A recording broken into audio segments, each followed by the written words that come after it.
Assalamualaikum warahmatullahi wabarakatuh. Di sini saya sebagai Eva Angludianingsi akan menjelaskan tentang gejala jiwa. Proses pembelajaran itu tidak sekedar proses transfer of knowledge, melainkan perlu juga dia dari sisi psikis peserta didik. Sebab jiwa peserta didik itu kan tidaklah sama dalam menerima stimulus proses pembelajaran. Di samping itu juga ada beberapa kelemahan pendidik yang tidak mengikut sertakan dalam memahami gejala-gejala jiwa peserta didik dalam kegiatan belajar mengajar.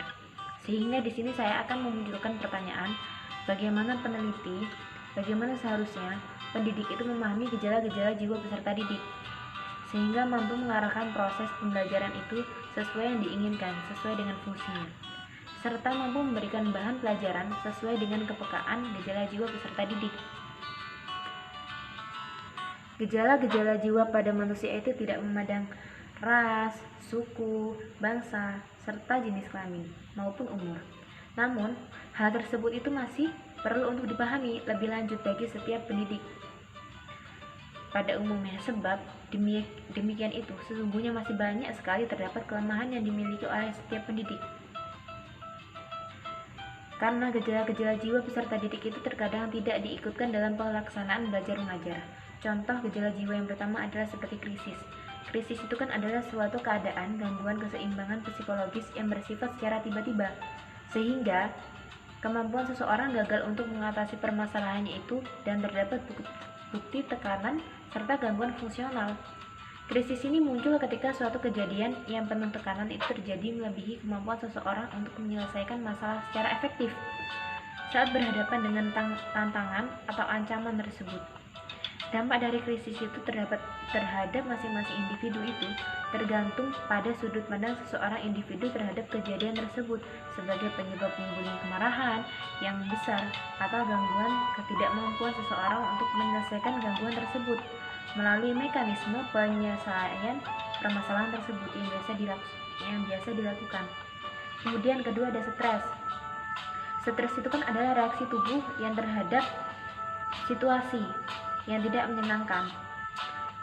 Stres itu seringkali menimbulkan krisis itu biasanya seringkali menimbulkan stres yang dapat bersifat akut atau menjadi berkepanjangan. Pengaruh negatif dari stres itu adalah menimbulkan perasaan marah, sedih, tertekan, dan perasaan hancur yang dapat menyebabkan gangguan kesehatan seperti sakit kepala, gangguan pencernaan, percobaan bunuh diri, dan lain-lain. Stres itu juga dapat mengganggu pikiran, mengurangi konsentrasi, melemahkan pengambilan keputusan. Hal itu dapat menyebabkan orang itu menjadi sangat sensitif oleh karena pengaruh stres. Stres yang berkepanjangan itu menyebabkan gangguan kesehatan. Kemudian ada juga stigma. Stigma itu kan adalah penilaian buruk dan sikap negatif terhadap orang lain atau kelompok tertentu. Masih ada masalah besar dalam mengatasi stigma yang berhubungan dengan gangguan kesehatan mental. Kata-katanya seperti yang sering diucapkan itu seperti kata-kata gila. Itu sering kali diucapkan dan menjadi ditakuti. Karena seringkali di masyarakat itu berpendapat bahwa orang dengan gangguan mental itu tuh merupakan pribadi yang lemah dan tidak dapat beradaptasi dengan stres. Jika seseorang menderita gangguan mental, warga mental itu seringkali menyangkal atau menyembunyikan masalah tersebut. Karena apa? Karena mereka malu. Seharusnya penting untuk diperhatikan bahwa tidak ada orang yang menghendaki atau meminta untuk mengalami gangguan mental.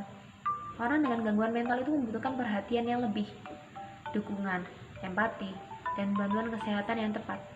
Karena gangguan mental itu dapat menjadi penderitaan dan kesulitan berfungsi jika tidak diobati. Saat diobati dan ditangani dengan benar, orang dengan gangguan mental itu dapat bebas dari berbagai gejala dan fungsinya dan berfungsi dengan baik. Selain itu, pemahaman makna perbedaan antara gangguan mental dan masalah kesehatan mental itu adalah hal penting untuk diketahui.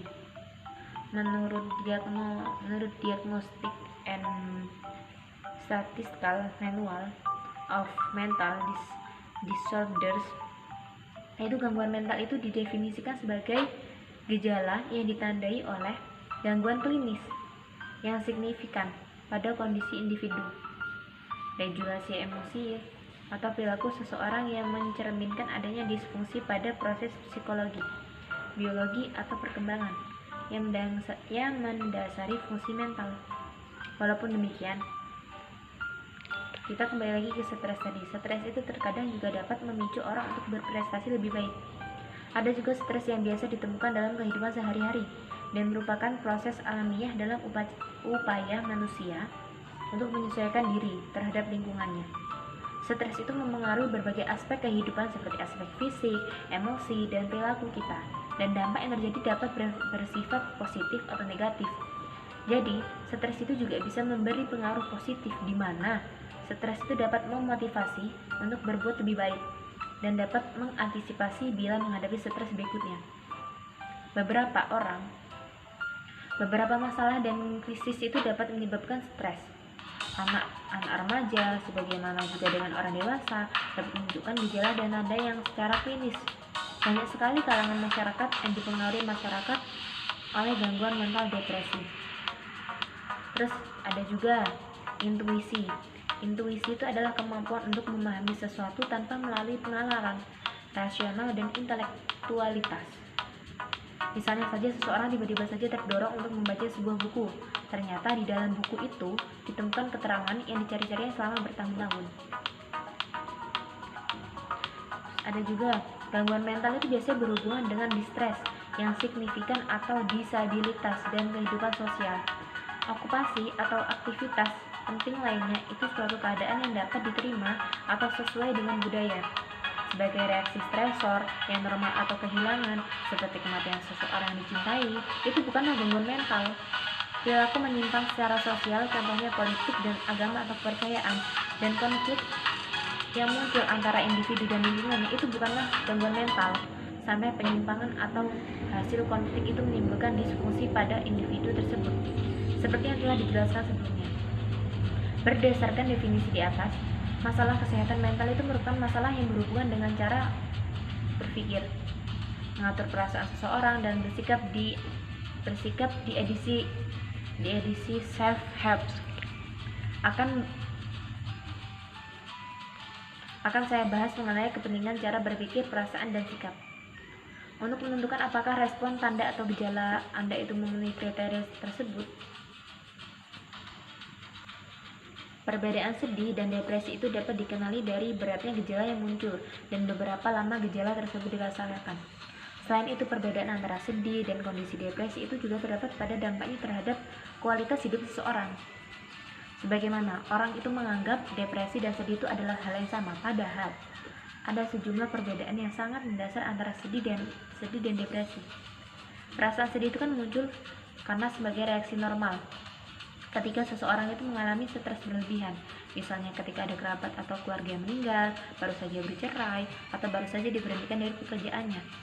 Setelah masa sulit itu tersebut usai, biasanya perasaan sedih itu akan hilang dengan sendirinya. Berbeda dengan rasa sedih, depresi itu berlangsung dalam jangka panjang. Kondisi ini merupakan gangguan mental serius yang dapat mengancam kesehatan psikis dan fisik. Jika depresi ini tidak diobati, sangat kecil kemungkinannya untuk bisa sembuh sendiri. Mungkin cukup sekian yang dapat saya sampaikan, kurang lebihnya saya mohon maaf. Assalamualaikum warahmatullahi wabarakatuh.